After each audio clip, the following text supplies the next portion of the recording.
Hey everybody, it's your old pal Eddie Stevens here, no longer from Whittier, California. It's been that long since I made a video. Now from Pico Rivera, California, just one town over to the west. We had a baby since the last time I did a video, so we had to get a bigger place, so now that's why the garage looks different. So anyways, nice to see you guys again. Here today because I finally bought something new that I want to share with you guys. This is a Sire, go figure, me doing a Sire, hello. Marcus Miller vintage V7 second generation. So this is the new line that they're putting out, the new improvements.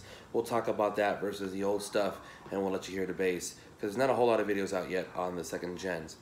The first difference that they are totally pushing and plugging the most is the rolled fingerboard edges. Now I'm not sure how much you're going to be able to see. I'm going to try to bring it in here.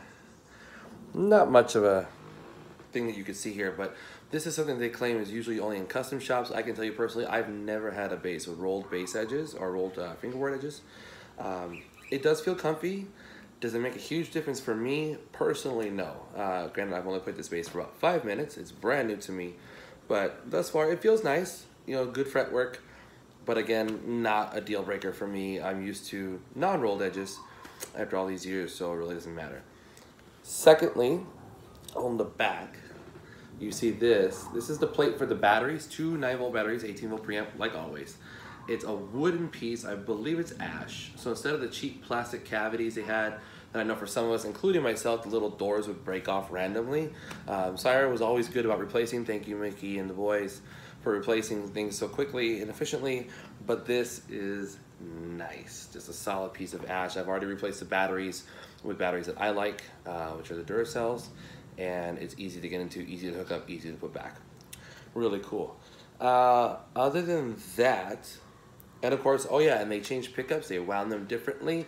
You can go to sire-usa.com to read up more on that, but they are newly designed pickups from them as well. So those are your 3 main differences for the second generation of basses. Now, I've never had a V7 vintage. I have the V7, as you see in my other videos, and it's definitely my workhorse. That is my old faithful. I can always plug that in and go, and it never fails me. I've had some small issues with some of the other models, but the V7 is consistent. The difference of the regular versus vintage is 2 things. First of all, the bridge. This is more of a vintage style bridge. Hello, makes sense, with the single saddles like that. Not like the current bridges they put, but more importantly, pickup spacing. So this is the more vintage 70s. This is 4-inch pickup spacing versus 3.5. So your V7 is going to be 3.5, which will be about there. This is 4 inches. So the bridge pickup, neck doesn't stay, it doesn't change. The bridge pickup goes slightly closer to the bridge. You can get a more grainy, nasally or tone when you solo to that pickup, but also it makes, when you have them both going, which is my preference, shoot right through. It's a lot more cutthroat because of the tightness of having that pickup down there. Amazing what 0.4 inches will do for you. That's less than a ½ inch difference, but it does make a difference. Same preamp. We'll go over it really quickly in case you've never watched my videos. Stack pot to begin with, master volume, master tone, all the way out, all the way off. And this is your pickup blend, neck versus bridge, or there's an indentation in the middle. That works in active and passive, those 3 knobs there. This is your active preamp. Treble, boost, cut. Stacked is mid, boost, cut, and the bottom one is a sweeper. And I believe that does 80 to 2K, if I'm not mistaken. And this is your bass, boost, cut. Then you have this toggle switch right here that I'm pointing at. That's down is active, up is passive. That's the same on every bass. They have the same 18-volt active preamp. And depending on how your bass is associated, like the M series, it's up or down, not kind of angled like these. Up would be active, down is passive, same idea. But this one, down slanted is on active and up is passive. Hope that made sense. I know I kind of rambled a little bit. So I'm gonna show you guys, oh yeah, and they have the string tree here that does all 5 strings now. That's kind of hip as well. So I'm gonna show you guys some sounds here. I'm gonna do finger style, slap style, and for the first time ever, I believe, I'm gonna do some pick style. And I'm one who has been anti-pick on bass almost my whole life, but as I've gotten into the tribute band industry, a lot of older bands, the bass players use picks, and if you want to be as close to the sound as possible, guess what? You have to use a pick. So I'm going to start involving that in my videos, okay? So first I'm going to play some fingerstyle. It's an active mode, although I'm not doing anything to it.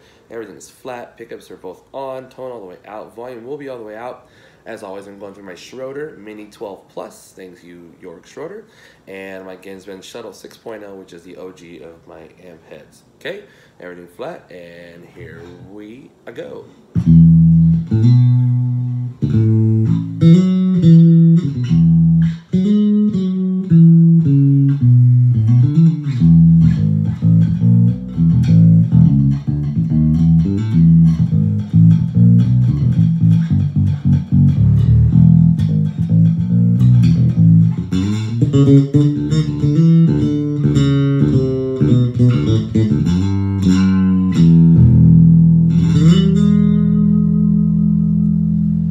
Okay, so right away, a difference that I noticed, and again, I've only played this about 5 minutes, is when I do vibrato, it seems to come through a lot stronger on this instrument. I don't know if it's because of the new pickups, I don't know if it's because of the pickup spacing, it could be a combination thereof, but you really get the vibrato to really sing through, which is really cool because I couldn't always get that to come through as much as I would like. So cool for that. Now I will try my best to do some slap.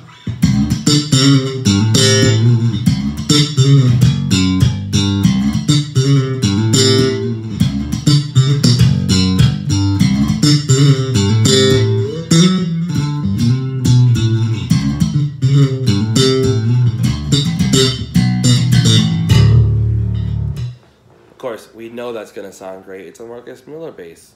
That's what he does. He's a slapper. Again, that was flat, and the high end of this is cutting through like crazy, which is cool. That's perfect for slap, but it's still got a great warm bottom. I guess I should mention this is with the Ash body and the maple fingerboard and neck. I have learned that that is the wood combination, at least from Sire, that I like the most. I like the natural warmth of the Ash, but it's still tight. And I love the snap of the maple fingerboard. I had an M7 that they only offered in rosewood, and I actually just sold it to help buy this bass because I never played it. I'm just not a rosewood guy. Okay, so now I'm gonna get a trusty pick here, and I'm gonna play just some pick style so you can hear what that sounds like. Flat.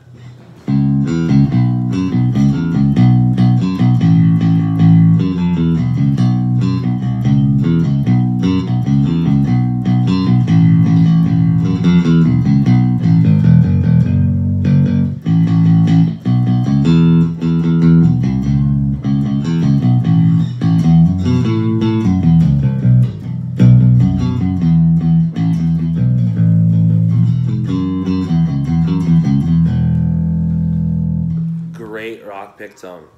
I didn't have to do anything. That's absolutely perfect. Cool. So I will show you a little bit in passive. Flip the switch up.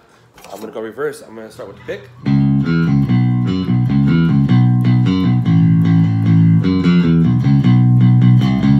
Okay, so it's not as brilliant of a sound.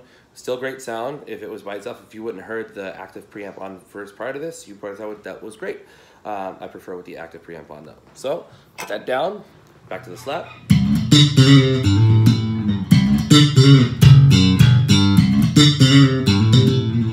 Same idea. Again, just not as hi-fi. I prefer the hi-fi.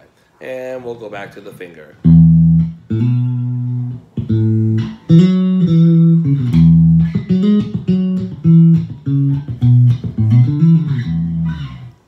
That sounds pretty close to what it would sound like in the 70s. So for me, I prefer the active. If you're a passive player all day, cool. It still sounds good, still gonna cut, but I prefer the active. Let's show you a little bit what the tone rolled. Let's go all the way off.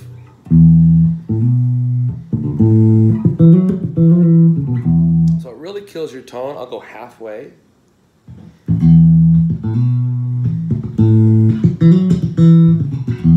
Still sounds cool. Let's slap with the tone only halfway and see if that kind of like dulls the top end cut.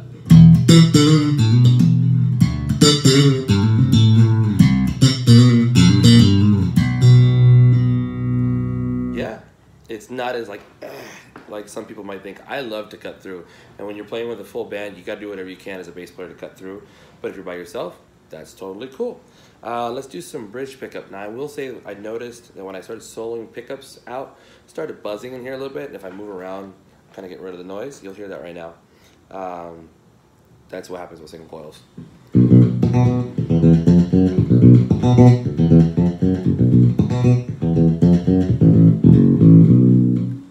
Sounds great to me. I'm gonna go neck pickup.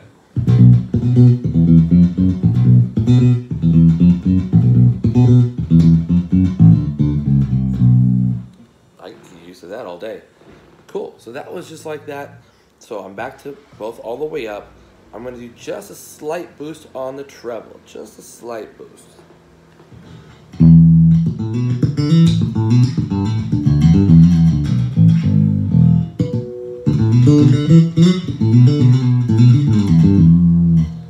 Nice little crispiness. I'm gonna pull that back, do a slight bass boost.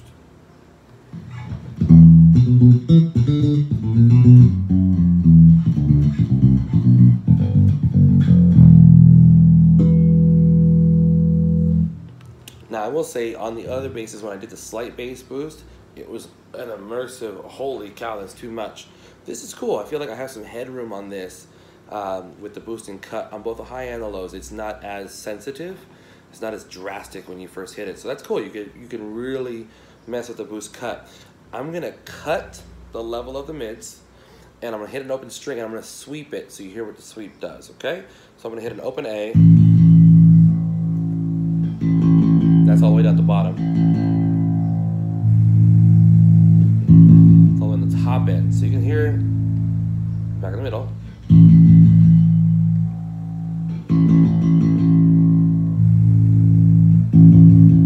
How much it can really affect that mid, depending on which frequency you pick.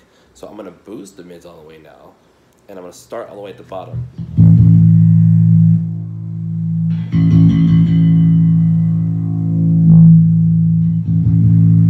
So that's humongous. Now that's a little trick that I learned a long time ago, especially having this capability with the sweeper.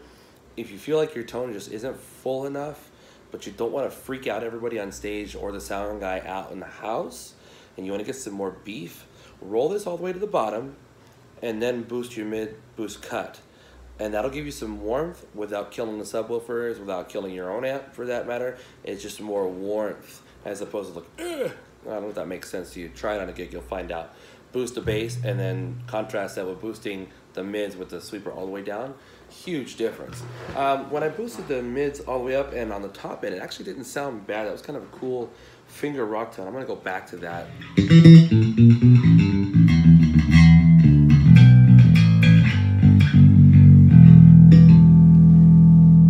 Not bad. Not bad at all. I do like this bass a lot. I'm glad I got it. It is a great contrast to my regular jazz bass, and all is different. Again, string spacing, bridge, which I never felt the bridge really made a difference in tone. I know some guys will swear by it. Didn't make a difference for me, but pickup difference, spacing, yes. Pickups themselves, as they're doing new ones, yes. I do like the black inlays, vintage of course, and the black binding lining. As I'm playing it, I can feel the difference with the rolled fingerboard edges. I figure as much as I play this more, I'll get more used to that. It is a satin finish on the back. I don't know if you can see that. So it's not that thick glossy stuff they would put on the V7s, but it's not the plain Jane feeling like the M series. And that's just personal preference. Even what is on here, you could, you know, sandpaper it off or wool light it off or whatever you want to do. Tuners seem fine and strong. I see a lot of guys complaining about the tuners online. I've never had a problem with any tuner in any of my Sires. So if you take care of your stuff, you probably won't have a problem, just saying.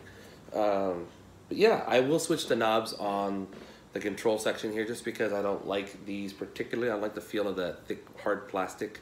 I did order some brass ones that I'll be putting on there. Other than that, I would not change a thing on this bass. It's a great bass. Highly recommend. This is the vintage V7 by Sire, 2nd generation. Great bass. They are charging for the gig bags now, but it's only 50 bucks, and it's a great bag, and it matches the bass perfectly. So for me, this was again the Ash 5-string with maple neck with the gig bag. I think it was $9.36 American. If you're watching from around the world, you can convert for yourself. I don't know how to convert. but in America it was $936. So still under $1,000, still the most valuable bass brand on the planet. If you ask me, the most bang for the buck. This does come with Diodario strings on it, 45 to 128, I believe. I personally use lighter gauge, so when I have this reset up to my liking, I'll have 40 to 120s with super brights from Dunlop. But the action isn't bad. It does feel a little high for my personal taste, but it's definitely not unplayable. I'm gonna play this tonight at my gig and see how that goes. Anyways, guys, that's what I got for you. It's EddieStevensMusic.com, EddieStevensMusic.com. You can also find me on Facebook, Eddie Stevens. I'm pretty easy to find. And if you have any questions, put them in the comments below. I try to answer everybody. If you look at my other videos, I don't think I've ever missed a question. I've always replied as quickly as possible. So shout out to all the Sire homies out there, Bully the Kid, everybody. My man Alan Brown, he's out there in the Midwest doing the thing. All the Sire homies, this is a great bass. Everyone needs to get one. And for all you who are thinking about getting a Sire and you're worried because you can't try it anywhere first, this will be my 5th Sire. And never have I once been disappointed in the sound quality or the build. So don't be scared. I know it's a little intimidating, but once you buy one, it's like an addiction. You buy more and more and more and more. Anywho, so signing off here, EddieStevensMusic.com from Pico Rivera, California. Blessings to you all, and we'll see you soon.